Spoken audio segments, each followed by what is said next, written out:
Just a couple of things to hit on today. Number one, we just released our latest report as we tried to advocate for the citizens, especially those that teach, protect, and serve. Press release just went out exposing even more hospital noncompliance with federal price transparency rules, and more importantly, huge price markups. I imagine after hearing about this several times, you are coming to the same conclusion that we're coming to, and that at the end of the day, people are having liens put on their houses for things that they can't even determine if they're accurate or not. And this all goes back to the lack of transparency in healthcare. And I want to thank Julie Havlick and our office, as well as Johns Hopkins Universities and Johns Hopkins University, and in the previous report, Duke University, for its peer review. Just some points on that. Patients continue to be under siege because they can be sued for unfair pricing. Hospitals are still hiding prices from their patients, as I put in the press release. The hospitals in North Carolina, in my opinion, continue to give the middle finger to presidential executive orders. And these presidential executive orders are plural, been issued by both the current and the previous president of the United States. High prices are connected to the certificate of need laws. I filed briefs with the either North Carolina Court of Appeals or North Carolina Supreme Court regarding a certificate of need, and it looks like we may get a hearing on certificate of need policies. We are pushing hard to get 5 minutes of legislative time in the North Carolina House of Representatives to get the medical DWEP bill passed, which will protect consumers, in addition to those that teach, protect, and serve, from being under siege from these hospital prices and unfair practices. I will say what I've said in the past, that passing the medical DWEP bill, according to those that have scored that piece of legislation, could very possibly catapult us to being number 2 in the country for consumer protection. The hospitals are still continue to levy massive price markups of over 1,000% on routine and basic services. And the most expensive subset of North Carolina hospitals charge commercially insured patients, that's folks like you and us, as much as 1,670% more than hospitals for the same service. So I'll take any questions you may have about that. I want to also start out by apologizing. Asked the governor to adjourn the Council of State meeting this morning in honor of Jeff Cox. I misspoke. As you know, I sit on the Community College Board. President Jeff Cox is the president of the community college system, but I somehow got Cox and McKay confused in my mind. So I wanted to take an opportunity for any of those that were at the Council of State this morning to apologize for misspeaking, and also to the McKay family, the governor, the Council of State, and staff. So with that, we put out a media advisory a few moments ago about the importance of the Local Government Commission. And we are very excited today to return return the key to Robersonville back to the city. We've had them under our control for a number of years, and they have figured out what's right, done what's right, and they're still getting it right in terms of meeting the taxpayer needs of their community. I especially want to thank Mayor Tina Brown, who was actually in this room maybe 2.5 years ago, during COVID, 3 years ago maybe, during COVID, when the people thought that she was coming down to fuss at us about taking over Robersonville. She came down and thanked us, and was very gracious, and she's been gracious ever since then. So this is exciting news. With that, I'll be glad to start with any questions you might have.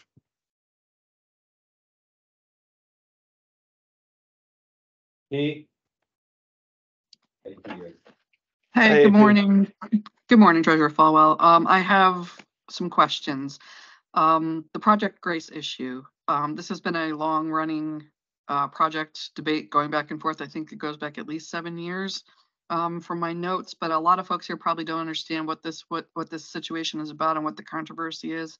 Can you briefly describe what the project is, what the outstanding issues are, and what your position is there? Yeah, there's nothing graceful about Project Grace. This was an idea that was contemplated before I was even the state treasurer of North Carolina. And let me kind of break it down for you. This is the rebuilding of a block in Wilmington, North Carolina. This is the refurbishing or the rebuilding of a library. This is the relocation of a museum that's right now, I guess, on Market Street across from a high school, putting all that under one roof.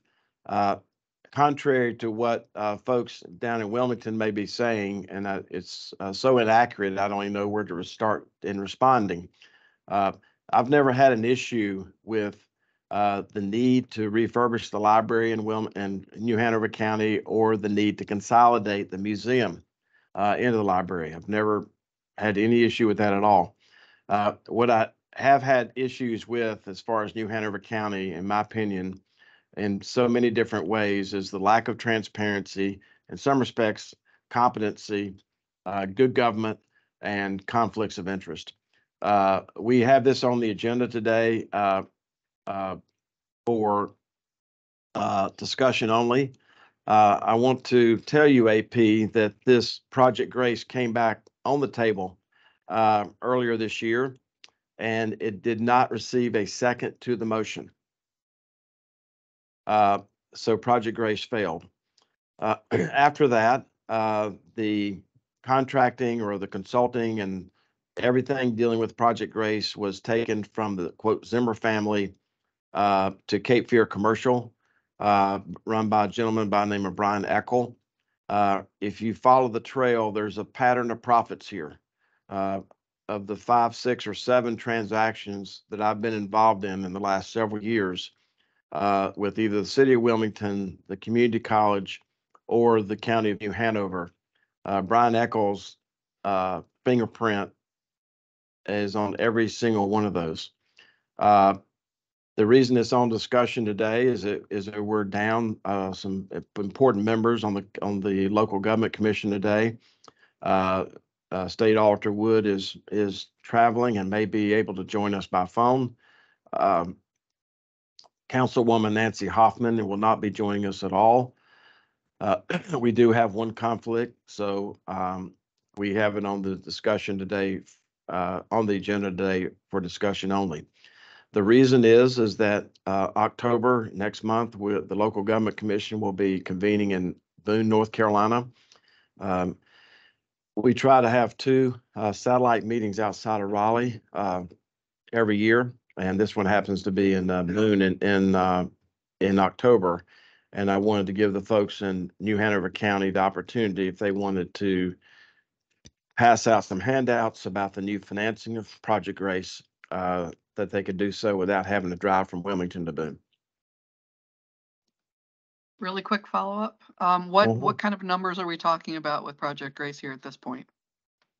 Well, the numbers are, who knows if you can actually depend on the numbers, but they're $55 million. I have staff sitting here who can correct me while I'm trying to answer this question.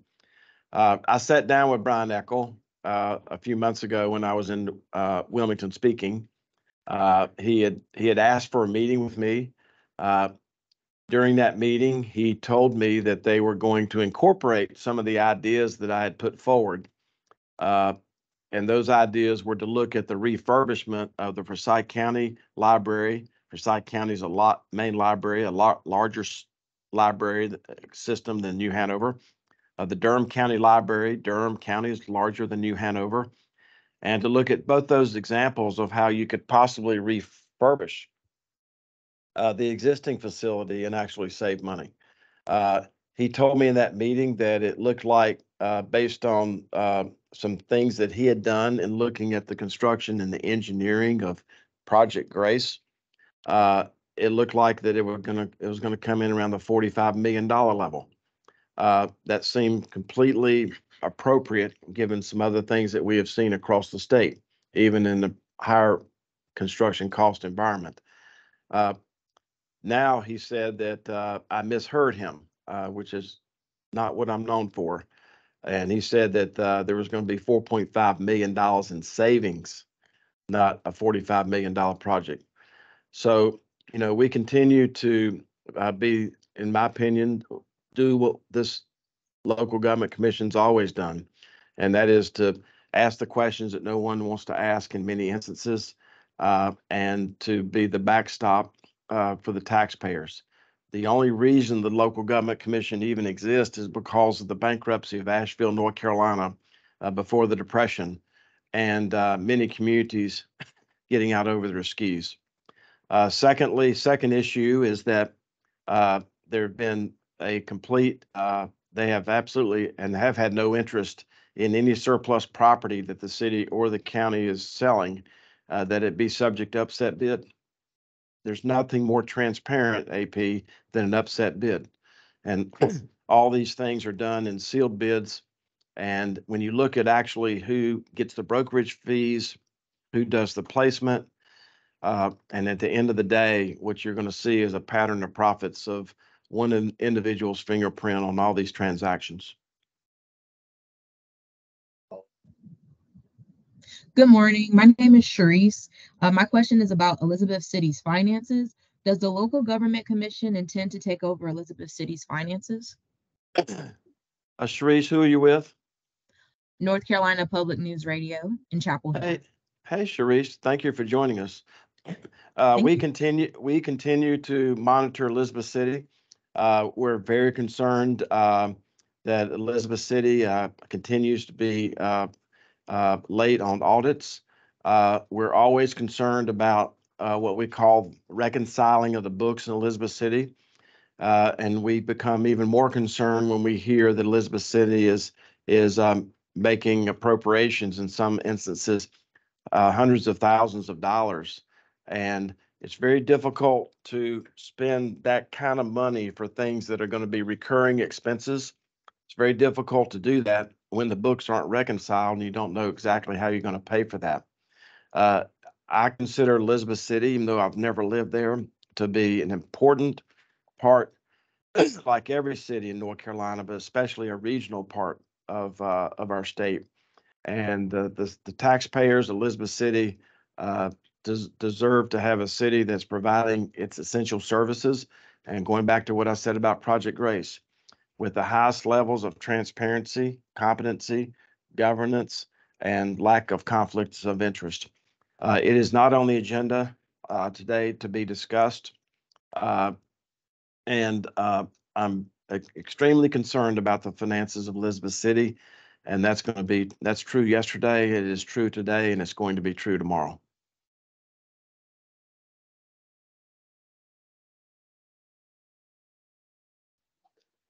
Hi, Treasurer. This is Zach Solon with WECT in Wilmington. Just following up on Project Grace, I know that commissioners had said that you were hesitant to even put this on the agenda at all for today's meeting. Could you elaborate on that decision and why the LGC ultimately came to at least discussing it today?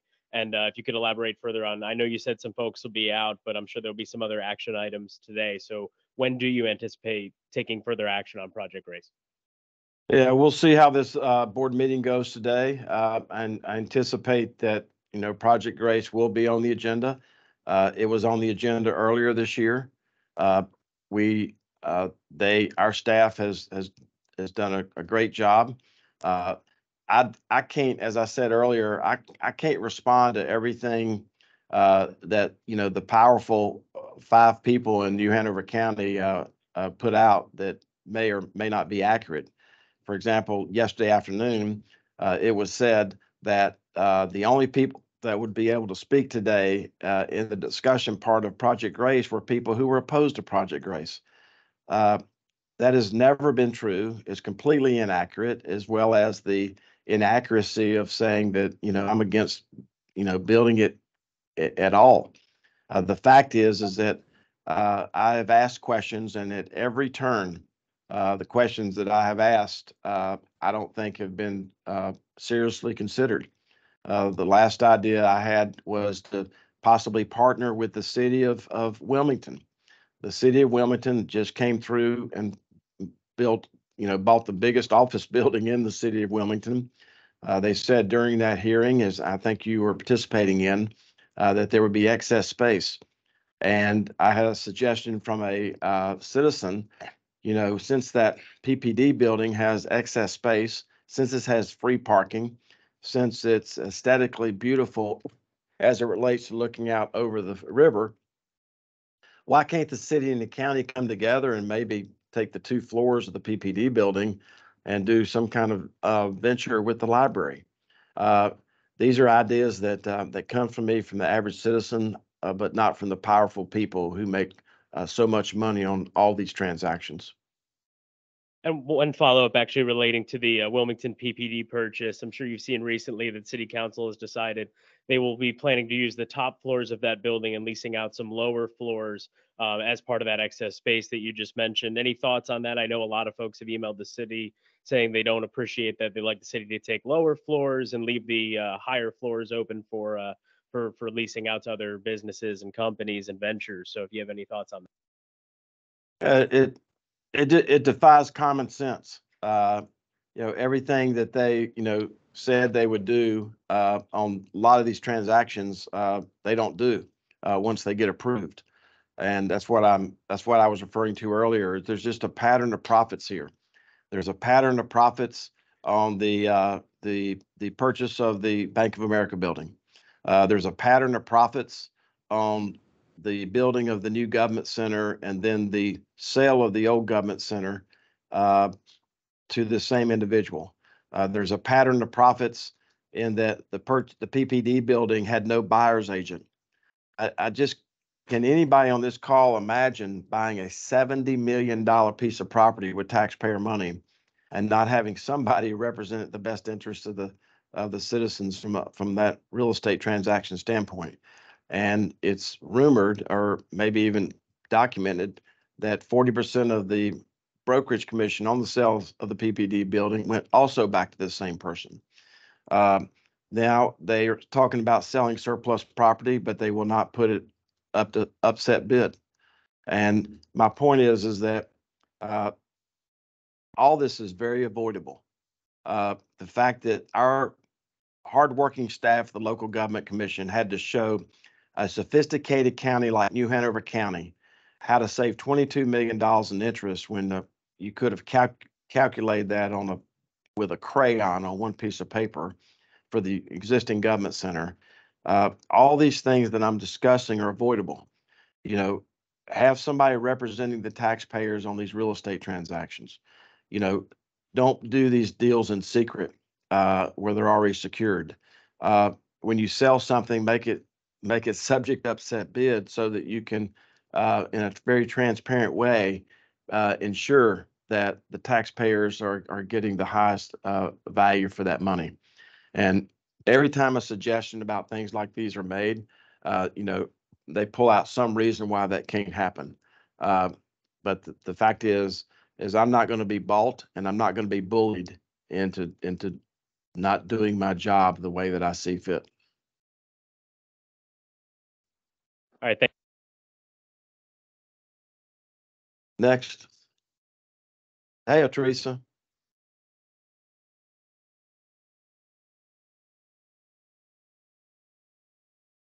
Hey, Teresa. Teresa, can you hear us? I can. I unmuted myself and someone muted me back, so don't know what happened. Teresa Opeka, Carolina Journal. Thanks so much, Treasurer. A couple questions for you. First of all, you mentioned a court date for Court of Appeals. Do you know when the hearing date is going to be for the the con issue? Got so many court dates in my head, I'd be afraid to say. Sure. We will get that information before you by lunch today. But if you go to that, Dan will be. I'll forward Dan an email of why it was calendared, and Dan will forward that to you. And in that calendar, it also shows the friend of the court brief that we filed on behalf of the state health plan. Okay, all right, great. Second, in reference to the report you put out, do you think if this passes and if you get the hearing in the House and everything goes well and everything passes, the Medical De-Weaponization Act, is that enough to counter all these problems with hospital transparency? You said it would make number 2 best in the country, but do you think that more work would need to be done on top of this act? This bill? Absolutely. These multi-million-dollar executives at these nonprofits, they could snap their finger today and solve many of these issues. Number one, they could direct their staff, and their board of directors need to be directing these CEOs. The board of directors have the fiduciary responsibility to hire these CEOs. And at a snap, the CEOs of these companies who disguise themselves as nonprofits, generally speaking, could snap their fingers in 4 ways by the close of business today and a lot of this would be resolved. Number one is to start complying with the president's executive orders. Number 2, offer a level of charity care equal to the tax benefit that they are getting from their local city, their local county, the state of North Carolina, and the federal government. Align that charity care, and that's a report that Julie did last year. Align that charity care with the tax benefit to the extent that some of these people should have never been billed. That's number 2. Number 3 is to stop weaponizing people's credit scores, breaking their kneecaps, and putting default judgments on their home equity when they don't pay their bill. And now there's many reports out this week about hospital executives actually putting liens on the properties of their employees who work for these hospitals. And number 4, if you make hundreds, tens of millions of dollars a year in executive pay at a nonprofit, you should have the courage to disclose how much you make in total, including all the fringe benefits, airplanes, and everything else that may come along with that. And number 2, disclose and show the whole public your contract. Because I think if folks like you, Teresa, and others were able to actually look at these executive contracts, you would realize why healthcare costs in this state are out of control, period, especially in relative to other states. And because those contracts, in my opinion, would prove that these executives are being compensated to put the profits over the patients instead of the patients over the profits, which is the reason that these entities were created to start with. And a 5th thing, which the CEOs cannot snap their finger and fix, is to make sure that the consumers of this state have antitrust protection. We have seen the consolidation of healthcare into the hands of fewer and fewer people, and nobody is being protected. The consumers of this state, especially those that we have responsibility for, who teach, protect, and otherwise serve, are not being protected. Why am I more passionate about this than at any other time since you've known me, Teresa? Is that we just got our newest OPEB report for our unfunded healthcare liabilities. It went up by billions of dollars this year. It should have gone down. It went up by billions of dollars this year and mainly associated with rising healthcare costs in this state. As healthcare has become more consolidated into the hands of these CEOs who will not abide by the president's executive orders, who will not abide by the IRS regulations regarding charity care, will not abide by common courtesy and common decency when it comes to default liens and destroying people's upward mobility through their credit score, will not show us or anyone else their full compensation package. The fact is as long as this continues the way it's going, there's no one that's going to protect the consumers of this state. And I fear that I think it's happening while we're sitting here this morning, that people are afraid of consuming healthcare. They never consumed it to start with. It consumes them. They're fearful of consuming healthcare, but not because of the pain of the procedure, but because of the pain associated and the uncertainty associated with the medical billing. Okay. One quick last question. Other reports, you've had hospitals named any specific names, any really bad as far as repeat offenders in this, like the different healthcare costs as an example, or is it too broad of a scope to named in this report, specific hospital names? There are no hospitals named in this. I will, it is a broad scope. And I think many of you know this, given your profession.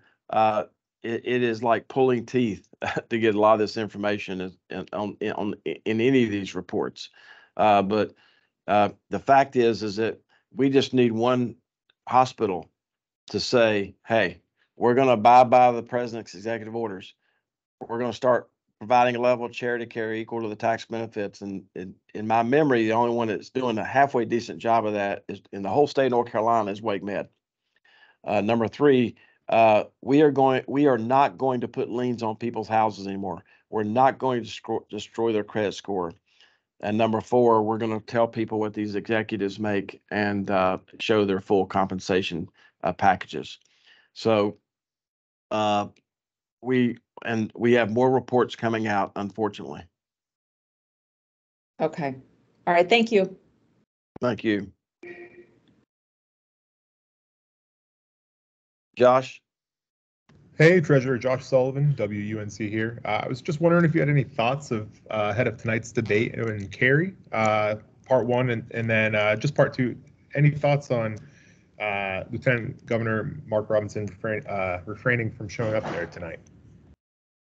Josh, I don't mind answering this if you'll just give me a little bit of latitude to explain to all those that are participating that by applying to be the governor of North Carolina is a separate job every day, and that involves different staff, different buildings, and different equipment. I will say that as far as the second question, I don't know what people expect from the lieutenant governor. As I've said publicly, in my time in Raleigh, he's been the most absent statewide elected official in the last 16 years. And I've said that publicly. Secondly, I don't know of any of you who are on this call who would have the job that you have if you had not shown up for a job interview. I consider these as opportunities to talk to people like adults, and what they hear is hopefully makes common sense. And that's what I did yesterday. That's what I'm going to do today, and that's what I'm going to do tomorrow, either as the state treasurer or as a candidate. Thank you for that latitude, Josh. Thank you. Appreciate it. I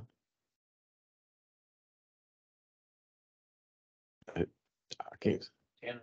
Hey, Tanner. Hey, how are you doing? Just had a quick question for you. Thanks for taking the call. Not sure if this already been asked. I had to hop on a little bit late. Do you like the newer revised plan that New Hanover County is bringing before you for Project Grace for the LGC meeting today? Any thoughts on that? Yeah, I mean, the our door and our mind and our heart has always been open about Project Grace. But I want to remind the people on this call, when this was controversial earlier in the year,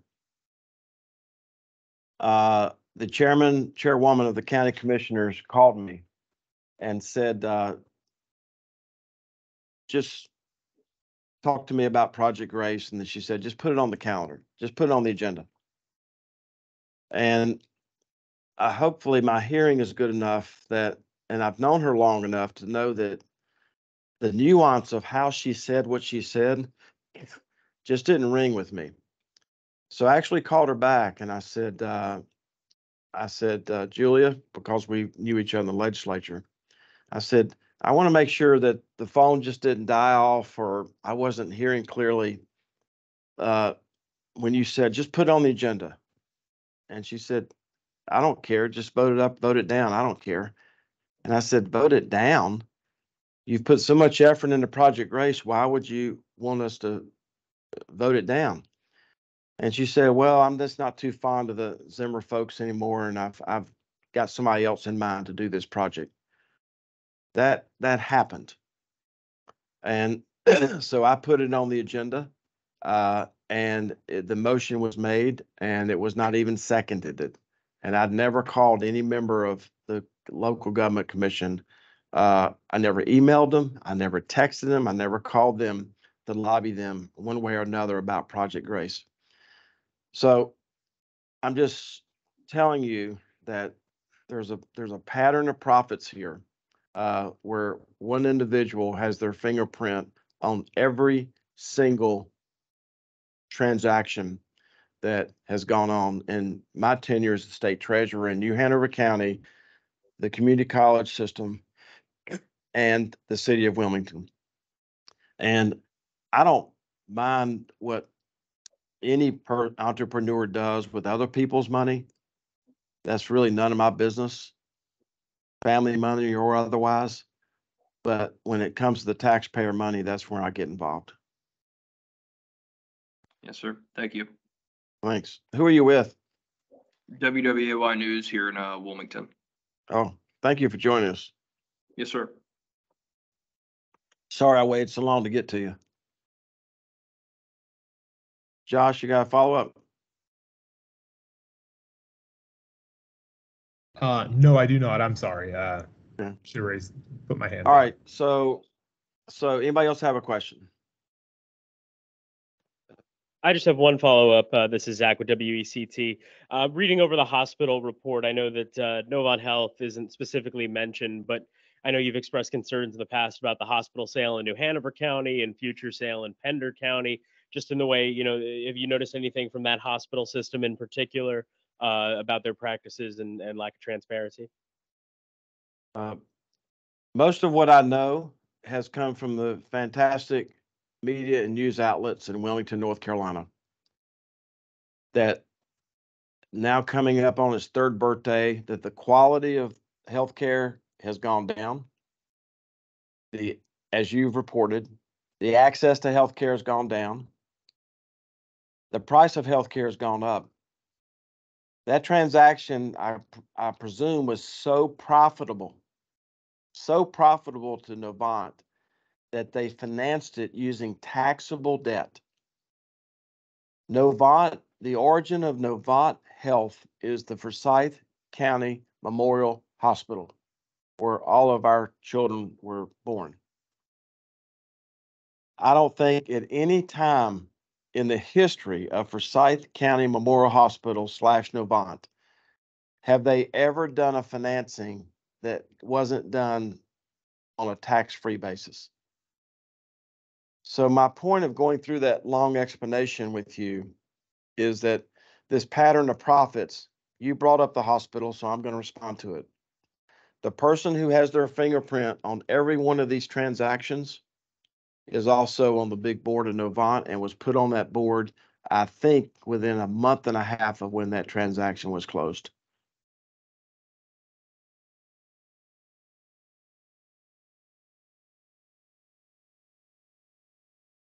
Follow up? That's it. Yeah, and everything I've said can be documented. Any other questions? All right, we got a little bit of homework, so Dan's going to issue to Teresa or AP. Teresa, the court document regarding the certificate of need. Treasurer, could I ask a question?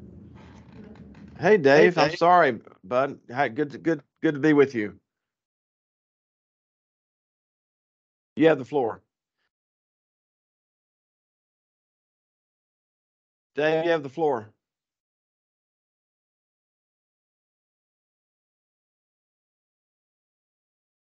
You're not muted on our side, Dave.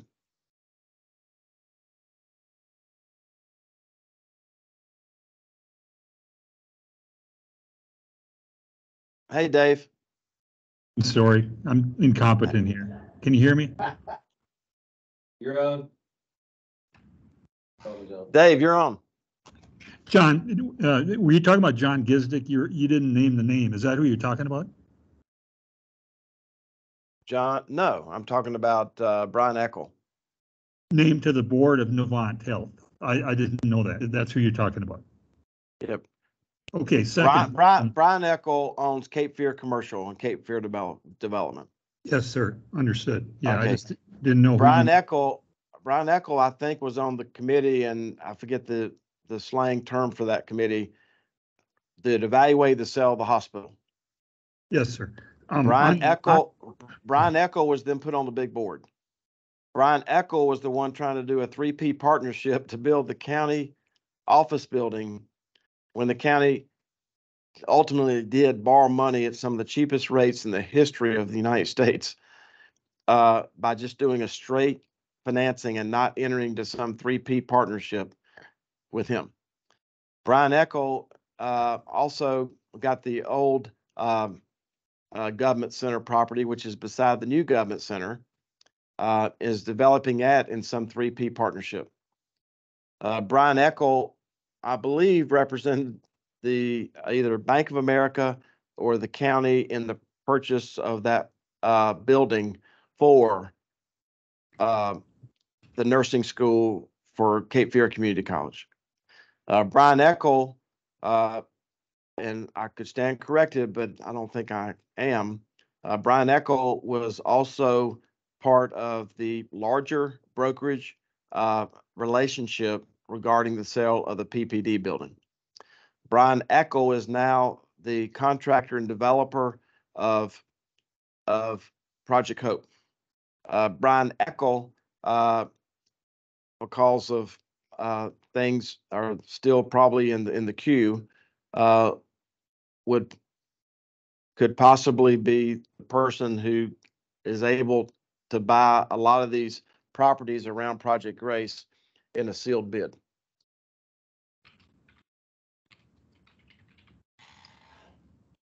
Well, thank you for that clarity. Second, the study that came out, you talked about excessive price markups. What do you consider to be a fair markup on hospital services? Medicare pricing? We put out a report a year or two ago, Dave, that shows that that contrary to what the hospital cartel and association will tell you, that Medicare is a profitable business for them. And we have offered in many instances 100% profit over Medicare reimbursement rates. I'm not even sure in some instances that Medicaid is not profitable to them.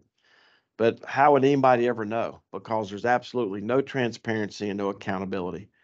And I think that as far as my duties and responsibilities are, my job is to get the highest value for the lowest cost for those that teach, protect, and serve through the state health plan. And I thought, as far as general services are concerned, that that nearly 100% profit over Medicare was very reasonable. I also want to add that 5 years ago, we made a decision in the state health plan to do several things 5 and 3 years ago. Number one is we wanted to exalt the reimbursement rate for primary care physicians, mental health specialists, and physical therapists. My initials are DR Falwell. If you move one of those periods over, I could be a doctor, but I'm not. But I know enough I'm old enough to know that that primary care physicians, pediatricians, mental health specialists, and physical therapists are closest to the well-being of our communities. And when some of them found out what the reimbursement rates, they knew what reimbursement rates were for themselves, but they had no idea what some of the other reimbursement rates were from across the state. And this is not somebody who came in and lobbied us to increase these reimbursement rates. We did it because that's what we do in the state health plan. We do try to do the most good for the most number of people. And then 3 years ago, we eliminated the cost of insulin because of the runaway cost of insulin. And sometime over the next few months on this AMA call, we're going to be talking about obesity drugs and insulin cost, because we're delving into that too. Well, thank you. And just one final follow-up political question. Do you have a comment on Justice Morgan entering the gubernatorial race in the Democratic Party after Governor Cooper had endorsed Josh Stein? Well, going back to what I told Josh a few moments ago, Dave, I'm not particularly comfortable commenting on my own gubernatorial run, but I will tell you that my observation of Justice Morgan is that A, he's a man of God. B, that every time that I've been in his presence, I've been impressed with his not just his compassion, but his ability to listen to what people say in an effort to understand, not just respond. We have too many people in our world these days that when they hear somebody say something, all they're doing is thinking about how to respond to what they're saying. I have had many cases in the Supreme Court and have always thought that Justice Morgan is someone who took his job very seriously. Right now, I'm in the check delivery business because he's retiring from the judicial system, and we'll treat him fairly and justly, like we do all the other million members of our plans. But I wish him well. Thank you. Any other questions? Okay. Hearing none, thank you all for joining us today, and thank you for allowing me to make the correction of my misspeaking this morning at the Council of State meeting. Thank you.